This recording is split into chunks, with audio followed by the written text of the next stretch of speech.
नमस्कार साथियों, मैं राजेश सोनी हल्का महम, संयोजक महम चौबीसी विकास मंच। साथियों, आज आप लोग मेरे को और अजीत अलावत जी को देख करके शायद आप हैरान होंगे कि हम एक दूसरे के घोर विरोधी और हम एक दूसरे के साथ मंच के ऊपर कैसे। मैं इसमें कोई दो राय नहीं कि मैं राजनीतिक रूप से मुद्दों के ऊपर अलावत साहब का घोर विरोधी हूँ, मगर ये भी सच्चाई है कि जहाँ पर अगर हमारी पर्सनल बात आती है तो मैं इनका बड़ा प्रशंसक भी हूँ, क्योंकि मेरे को अगर खेल में भेजा था तो हमारे उस्ताद लगते ही हैं, तो इन्होंने ही मेरे को भेजा था, जिसकी वजह से मैंने गेम में गोल्ड मेडल हासिल किया। नेशनल प्लेयर रहा हूँ मैंने गोल्ड मेडल जीता नेशनल से। ब्लैक बेल्ट मैं 2 बार ब्लैक बेल्ट भी रहा हूँ, तो सब इन्हीं के आशीर्वाद से ही रहा हूँ। मगर वो चैप्टर अलग है और ये चैप्टर अलग। तो अला साहब, आपका इस मंच पे स्वागत है। आपको मेरी तरफ से नमस्कार। बहुत बहुत धन्यवाद आपका। सभी दर्शकों को मेरा नमस्कार। सर, हम ज़्यादा टाइम ना लगाते हुए मुद्दों की बात करेंगे हम सीधा सीधा। आजकल जो ये पानी का विवाद चल रहा है, एक तरफ तो ये हमारे राकेश भारद्वाज जो कहते हैं कि पानी का टेंडर मैं लेके आया हूँ और इसको मतलब कैंसिल करवाने के बारे में नगर पालिका प्रधान जो हैं, मतलब प्रधान प्रतिनिधि वहाँ पे पहुँच गए थे लेटर लेकर के, और कुछ मतलब नगर पालिका के जो पार्षद थे उन्होंने बताया कि भाई फर्जी सिग्नेचर करके लेके गए थे। ये मैटर क्या था, आप जानते हैं इसके बारे में? नहीं, देखिए, बड़ी दुर्भाग्यपूर्ण घटना रही। अब राकेश भाई ने बहुत मेहनत की है और भी जो कार्यकर्ता हैं सबने मेहनत की और पूरे मुहिम को इंतजार था। अब इसका रद्द होना, वापस दे के आना, तो कहीं ना कहीं जो पूर्व प्रधान है तो कहीं ना कहीं तो गड़बड़ थी। अगर वो समस्या थी कि रद्द करवाना था उनको, तो किसी से डिस्कशन कर लेते, सरदार रामचंद्र जांगड़ा जी से कर लेते, और भी हमारे हमसे नहीं करना था तो और किसी से कर लेते। लेकिन रातों रात रद्द करवाने का लेटर देना, फर्जी साइन होना, तो ये बड़ी एक भारी गड़बड़ रही और बड़ी दुर्भाग्यपूर्ण घटना रही। क्योंकि आप भी और हम भी और पूरे महमवासी भी ये पानी की एक बड़ी समस्या थी और हमें एक बड़ी उम्मीद इसे कर रहे थे हम, जो करोड़ों का बजट था। तो इसमें पार्षदों की भूमिका भी संदेहास्पद रही। अब जो उन्होंने जो फर्जी साइन की, जब जहाँ तक बात आ रही, मैं तो कहता हूँ अगर फर्जी साइन थे तो प्रधान, जो पूर्व प्रधान है, उसके खिलाफ एफआईआर करानी चाहिए। आपको, मैं जो पार्षद हैं, आपको चुन करके भेजा है, महम की समस्या का निदान करने के लिए आपको भेजा है। कोई इस प्रकार का जो संदेहास्पद परिस्थिति आपने पैदा की, तो आपके फर्जी साइन थे। तो पार्षदों से पहले भी कहा और आज भी कहता हूँ, अगर आपके फर्जी साइन थे तो पूर्व प्रधान के खिलाफ आपको एफआईआर दर्ज करवानी चाहिए। अपने भी आप पर आपने नहीं को एफआईआर दर्ज करवाई, नहीं आपने एक बात कही थी, नहीं मेरे फर्जी साइन नहीं दे। ये कोई समस्या का हल नहीं है। देखिए अजीत जी, सुनिए, मैं आपको बताता हूँ। उस मीटिंग में मैं गया था, रेस्ट हाउस में, जहाँ पे एक्शन साहब आए हुए थे। मगर जिन लोगों का ये कहना है, जो प्रधान प्रतिनिधि थे, वो ये कहते हैं कि उनकी मंशा इसको रिजेक्ट कराने की नहीं थी, इसके अंदर संशोधन करने की थी। वो अपने बेस के ऊपर वहाँ पे गए। तो इस मामले हम क्या कहेंगे? नहीं, देखिए, वो इस बात को लेकर के झूठ बोल रहे हैं। उनकी मनसा इसको रद्द करवाने की थी। अगर ये रद्द नहीं, रद्द क्यों करवाते? आप मुझे कोई एक कारण बताइए ना कि रद्द करवाने का क्या कारण था? इसके पीछे बड़ी साजिश है। साजिश को फिर बताइए ना, क्या साजिश? देखिए, एक पूर्व में जो नेता रहे हैं बीजेपी के, वो नहीं चाहते थे कि कोई और इसका किसी का नाम विकास हो, भाई सरदार रामचंद्र जांगड़ा का नाम हो या अजीत अलावत का नाम हो, क्योंकि मैं भाजपा ज्वाइन करूं और मेरे द्वारा ये काम हो। और सीधा सीधा ये महम की जनता को भी पता है। आपके पास ये कोई मतलब कोई हिंट आया क्या कि कोई पूर्व नेता ज्वाइन करना चाहता है? तो नहीं, देखिए, कोई बड़ा कारण बता नहीं पा रहे। पूर्व प्रधान कोई मतलब एक बेसिक बताए ना, बेसिक कारण बताए, भाई ये कारण था, और कारण था तो आराम से जाते, किसी से डिस्कशन करते। सरदार रामचंद्र जांगड़ा जी हैं, मैं हूँ, महेंद्र सतीश दास जी हैं, चलो हमसे नहीं करना था, कोई बात नहीं, और किसी से कर लेते आराम से। मतलब एक सिस्टमेटिक तरीके से उसको जाते। तो कहीं ना कहीं अगर डाउटफुल मामला है तो गड़बड़ है, और इस गड़बड़ में पूर्व प्रधान की नीयत में खोट था, और पूर्व प्रधानों के जो हस्ताक्षर फर्जी करवाए, फर्जी हस्ताक्षर फिर ओरिजिनल करवाते, फर्जी हस्ताक्षर कराए हैं। ये लेटर हमारे पास भी आया था। बिल्कुल। तो इसका मतलब तो ये हमारे नगर पालिका के पार्षद हैं, वे भी दोषी हैं? बिल्कुल दोषी हैं, और अभी तक उनके खिलाफ इन्होंने कोई एफआईआर नहीं करवाई, इसलिए मैं इनको दोषी मानता हूँ। इनकी भाई किसी का फर्जी साइन करवाना, और इतने बड़े मामले में, तो ये तो बहुत बड़ा मामला है। अभी तक उन्होंने कोई बोला नहीं। एक दो पार्षद ने कहा है कि हाँ भाई ये मेरे फर्जी नहीं, स्पष्टीकरण दिया है कि हमारे फर्जी साइन है, कोई कार्रवाई नहीं की, करनी चाहिए थी। मतलब उनको भी एहसास हो गलती है, तो इस प्रकार तो फिर प्रधान आगे भी कोई, तो फिर आपने क्या एक्शन लिया? आप तो यहाँ के जुझारू नेता हैं, सरकार है आपकी, आपने पार्षदों की मीटिंग लेकर के बोला क्या कि आपने अगर आपके फर्जी सिग्नेचर है तो आपको क्या एक्शन लेना चाहिए? फिर आपने अपना रोल क्या प्ले देखिए किया? अभी इस मामले को देख रहे हैं अभी कब अभी तक देखेंगे? नहीं देखिए अभी देख रहे हैं, क्योंकि अब सरदे रामचंद्र जांगड़ा जी भारत गए हुए थे, आज शायद उन्होंने प्रेस कॉन्फ्रेंस की है और उसका नतीजा आपको निकल करके आएगा। पार्षदों से पूछेंगे और अभी धीरे धीरे पूरा हर पार्षद से अलग अलग पूछेंगे कि मामला क्या है, ये असलियत क्या है, मतलब जिसका जो सोशल निचोड़ है। मीडिया पे ये बात भी चल रही है अलावा साहब की सारा कमीशन का मैटर है। हो सकता है, हमें नहीं पता कि मैं ये चीजें अपनी तरफ से नहीं बोल रहा हूँ, सोशल मीडिया पे लेटर्स काफी जारी हैं कि भी कमीशन का मैटर है, कि हो सकता है कि भी रामचंद्र जांगड़ा जी भी इसमें शामिल हो, या हो सकता है कि जो पूर्व नेता रहे हैं उनका भी कोई मैटर हो। ये कमीशन वाला मैटर कहाँ से आ रहा है? नहीं देखिए क्या है कि सरदे रामचंद्र जांगड़ा जी का तो कोई सवाल ही पैदा नहीं, ईमानदार नेता, और मेरा तो कोई मतलब ही नहीं।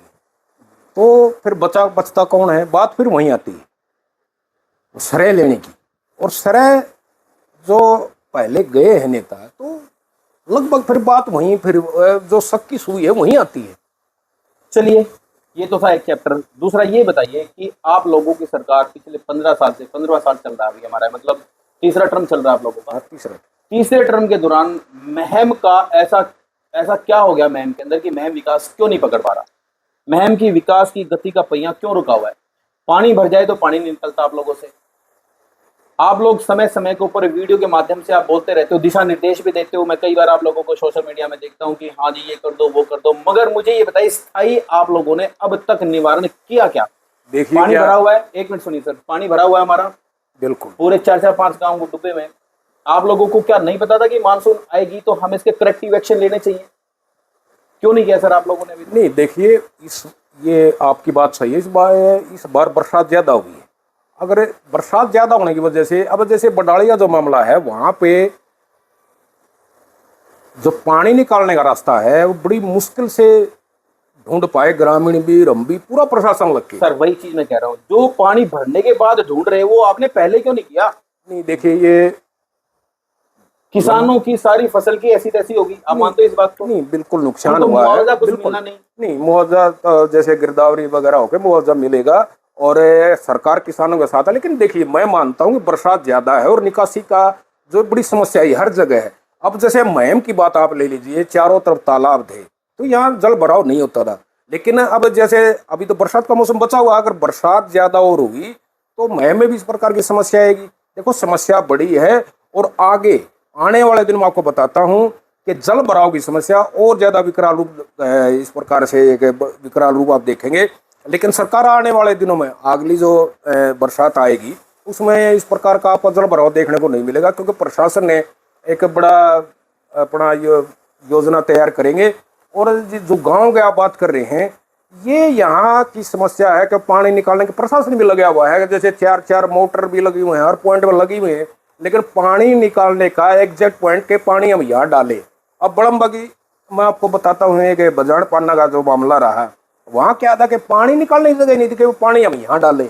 अब बड़ा जो प्रोजेक्ट है भाई ड्रेन का है या भाई बड़ा नाला खोदना है, वो देखो एट ए टाइम आप भी मत समझते, मैं भी मानता हूँ और लोग भी जानते हैं कि अचानक इतनी बड़ा नाला हम नहीं बना सकते, क्योंकि उसमें जमीन का भी देखना पड़ता है। ग्रामीण की जमीन होती है, दे ना दे। सर मैं वही तो कह रहा हूँ आप लोगों को कि मानसून आने से पहले ये प्लानिंग आप लोगों ने क्यों नहीं की? नहीं प्लानिंग पता तो था कि अगली बार हैवी रेन होगी। मेरी बात सुनिए, नहीं देखिए ये प्लानिंग करता है, डिपार्टमेंट भी करता है और हमारी भी नहीं आती, सरपंचों की भी नहीं आती। लेकिन देखिए ये ज्यादा बरसात होने की वजह से समस्या आई है और हम उससे लगातार जूझ भी रहे हैं, प्रशासन भी जूझ रहा है। आप कहाँ जूझ रहे हैं अलावा जी, जूझ तो जनता रही है। देखिए बड़म्बा डूब गया, बड़ाली डूब गया, सामन डूबने के कगार पे, मातो भैणी में पानी आ गया, सड़क वाली भैणी सड़कों के ऊपर सड़क टूटी पड़ी है। मैं आपकी बात से सहमत हूँ, जिन गाँव के नाम आपने गिनाए हैं वहाँ जल भराव बहुत ज्यादा मात्रा में है। लेकिन वहाँ जो सरपंच ने किसी भी जो मांगा वो सरकार ने हमने उपलब्ध कराया है। और एसडीएम साहब ने भी, हमारे डीसी साहब ने भी दौरे किए हैं, बार किए हैं। सर रामचंद्र जांगड़ा ने दौरे किए, मैंने दौरे किए हैं, महेंद्र सतीश दास ने की। सर आप लोगों ने दौरे जब किए जब वो सारे गांव डूब चुके। मैं ये कहता हूँ कि डूबने से पहले काम क्यों नहीं किया आप लोगों ने? आपको पता तो था कि भाई ये गांव तलहटी में ही डूब जाएंगे, इसलिए बेहतर ये कि उनको ड्रेन खोद खाद के वहां पे, अभी भी तो कर रहे हो आप। देखिए शुरुआत हो चुकी है। अब सामान्य का जो बात कर रहे हैं, कितना जल भराव है, लेकिन वहाँ सरदार रामचंद्र जांगड़ा जी ने 59 करोड़ के बजट से जल भराव से मुक्ति के लिए वहाँ का जो प्रोजेक्ट था, पूरे पानी को नहर में डालने का काम जैसे शुरू हुआ, वो कंप्लीट हो चुका है। तो क्या पानी निकल गया वहां से? आज भी 4-4 फुट पानी खड़ा है वहां। पानी अभी है और समस्या है, तो प्रशासन लगा हुआ है, तो इससे जल भराव से मुक्ति मिल जाएगी। चलिए, ये तो गांव का मैटर था। अब आ जाते हैं अपने महम नगर पालिका के अंदर। ये सीवर आए दिन ओवरफ्लो होते रहते हैं, क्या करते हैं आप लोग? देखिए, पहले हमारे पास जो इसका प्रोजेक्ट में जो मशीन होती हैं वो नहीं थी, अब डिपार्टमेंट ने वो मंगाई है। और सबसे बड़ी समस्या सोनी साहब, मैं आपको बताता हूँ कि जो उसमें कचरा हम डालते हैं ना, कचरा जैसे तकिए डाल दिए, पॉलिथीन फेंक दी। अभी पिछले दिनों अपना जो ये ब्लॉक से लेकर के पुराना बस स्टैंड तक का जो सीवर है वो ब्लॉक था, तो मैंने अधिकारी को कहा, उन्होंने कहा कि भाई साहब वहाँ पे डेयरी वाले गोबर डालते हैं, तो एक्शन लो ना। बिल्कुल, मैंने कहा उनसे कि आप इनको गोबर उठवा दिया, तो बोले भाई साहब दोबारा फिर डालने लगे, ये तो सीवर में डाल रहे हैं। मैं बोला इनके खिलाफ FIR कटवाओ। तो इस प्रकार की सख्ताई करने की जरूरत है, और हम खुद जिम्मेदार हैं। अब पूरा कचरा जब हम उसके अंदर डालेंगे तो जनता को देखो अवेयरनेस होना पड़ेगा। केवल और केवल सरकार के ऊपर छोड़ने मात्र से ये काम नहीं चलेगा। दूसरी बात, सीवर का पानी, जब आपका सीवर रुक जाता है, आप उस सीवर को ढक्कन उठा देंगे, पंप लगा देंगे और उस पानी को खुले में छोड़ देंगे, और वो खुला पानी किसी जोड़ के अंदर चला जाएगा, तालाब के अंदर। क्या ये सही कर रहे हैं आप? नहीं, ये बिल्कुल गलत है, और इससे जो तालाब है जैसे खराब, काफी तालाब खराब हुए हैं। लेकिन तालाब अलावा जी, आप लोगों की गलत नीतियों के कारण खराब हो चुके हैं। नहीं, देखिए मैं इस बात से सहमत नहीं। क्या है कि पूरा हरियाणा प्रदेश में तालाब लगभग समाप्त हो चुके हैं। इसमें जो समाज का पतन, आप मानिए इस बात को, समाज का जो पतन है वो जिम्मेवार है। अब पहले जैसे यूज करते थे जोड़ों को, तालाबों को, अब लोगों ने छोड़ दिया है। घर में जैसे जो पानी आता है हमारा वाटर टैंक से, उसी से हम काम चलाते हैं। पशु को लेना छोड़ दिया है। अब महम के चारों तरफ तालाब थे, अब वो रद्द हो चुके हैं। वो केवल और केवल जनता की गलती है। सरकार ने तो पूरे हरियाणा प्रदेश में, हरियाणा सरकार ने लगभग आधे से ज्यादा तालाबों के जीर्णोद्धार के लिए प्रयास किए हैं। देखो सर, अगर मैं जनता, देखिए मैं आपको ये बताता हूँ, इसमें जनता को जागरूक होना पड़ेगा। तालाबों को अकेली सरकार नहीं संभाल सकती। नहीं, क्यों? आप ये मान के चलिए। सर एक बात बताइए, तो तालाब अगर जनता नहीं संभाल रही तो आप उसको एक गंदगी का हब बना देंगे? नहीं, हब नहीं बनाएंगे। बना रखा आपने? हब नहीं बनाएंगे। आपने, आप जाइए यहाँ पे फरमाना चौंगी पे, देखिए वहाँ पे गंद कितना। आपने तो सारी गंदगी, होना तो ये चाहिए कि शहर की गंदगी शहर से बाहर होनी चाहिए। आपने सारा का सारी गंदगी शहर के अंदर कर रखी है। किसी भी जोड़ तालाब को, देखिए ये गलत है। अगर गंदगी उसमें जाती है तो गलत ही जाती है। आप लोगों की नीतियों के कारण नहीं, प्रशासन काम नहीं कर रहा। नहीं, देखिए ये बात मेरे संज्ञान में नहीं थी। आज शराब से मुझे पता चला है कि पूरी गंदगी तालाब में जाती है। पूरी गंदगी, अगर पानी सीवर रुक जाता है तो ये मान के चलना कि वो सारा का सारा गंदा पानी तालाब के अंदर जाएगा आपका। जबकि NGT कहते हैं कि बिल्कुल गलत कर रहे हैं। ये बिल्कुल गलत है, मुझे इस बात का पता नहीं था। तो इस मामले को देखेंगे, बिल्कुल देखेंगे इस मामले। ये सारी प्रैक्टिकल मामला तो ये है कि जैसे जो तालाब की बात आपने की ना, इसको जैसे पानी आता, जैसे आप अपना जल भर तालाब है, इसकी बात लीजिए, इसका पानी भी बंद हुआ था, पानी आता था, बिल्कुल साफ तालाब रहता था। अब जैसे निकासी कम हुई तो लोगों ने इसमें गंदगी छोड़ दी, तो वो मुश्किल से ठीक करवाई, और अब इसका पानी सूखने के बाद इसका भी जीर्णोद्धार करवाया जाएगा। देखिए, ना तो आप मूलभूत सुविधाएं पूरी कर पा रहे, ना तो आप पानी दे पा रहे। मेरी सुनिए आप, ना आप सीवर का जो गंदगी है वो सीवर के रास्ते नहीं जाती, खुले में निकल जाता है। ना ही आप लोग लाइट व्यवस्था दे पा रहे, ना ही अगर कोई बंदा यहाँ पे बीमार हो जाए तो आपके सिविल हॉस्पिटल में डॉक्टर्स को छोड़िए, दवाई नहीं मिलती, आप लिख देते हैं रेफर टू रोहतक। अगर यही सब चीजें करनी है तो फिर ये बताइए कि हमें आप जैसे जुझारू नेता जो कि सरकार के अंदर है, आप लोगों की भागीदारी है, फिर क्या फायदा है हमें आम जनता को? नहीं, देखिए अस्पताल को लेकर के कई बार हमारी बात हुई है सरदार रामचंद्र, इसका अपग्रेडिंग होगा, ये समस्या रही है। सर बात ही होती है सर, रिजल्ट नहीं निकल रहा सर, बात ही हो रही है। निकलेगा 10 साल निकलेगा क्योंकि सरदार रामचंद्र जांगड़ा जी ने सीमाओं से बात भी की है, और हमने भी कई बार कोशिश की है। इसका अपग्रेडिंग होगा, यह सुविधाएं उपलब्ध होंगी। ये महम की वास्तव में समस्या रही है, और ये हम सबके संज्ञान में है। और पानी की सीवर की जहाँ तक बात है, देखिए ये जो व्यवस्था रही महम में, कांग्रेस के टाइम में, जो मैं आपको बताता हूँ, हमने इसका विरोध भी किया था मैंने खुद। ब्लॉक के आसपास केवल 10 इंच वाला जो पाइप डाल रखे हैं। तो मैंने उस वक्त आंदोलन भी किया, मैंने कहा था कि ये रद्द होंगे। तो कहीं ना कहीं सर पिछले 10 साल से तो वहां पे आप कांग्रेस की बात करके हो रहे हो, कांग्रेस को जाली क्या पता आएगी सुनिए नहीं आएगी, वो बात तो छोड़िए। सुनिए मेरी बात। अब उन्होंने वो डाल रखे हैं तो निकलवा दीजिए, बड़े कर दीजिए। डालने के प्लानिंग बाद तो आप लोगों के हाथ में है। देखिए वो है, लेकिन एक समस्या तो बन जाती है ना कि पूरे लगभग 50% में वो छोटे छोटे पाइप डाल रखे।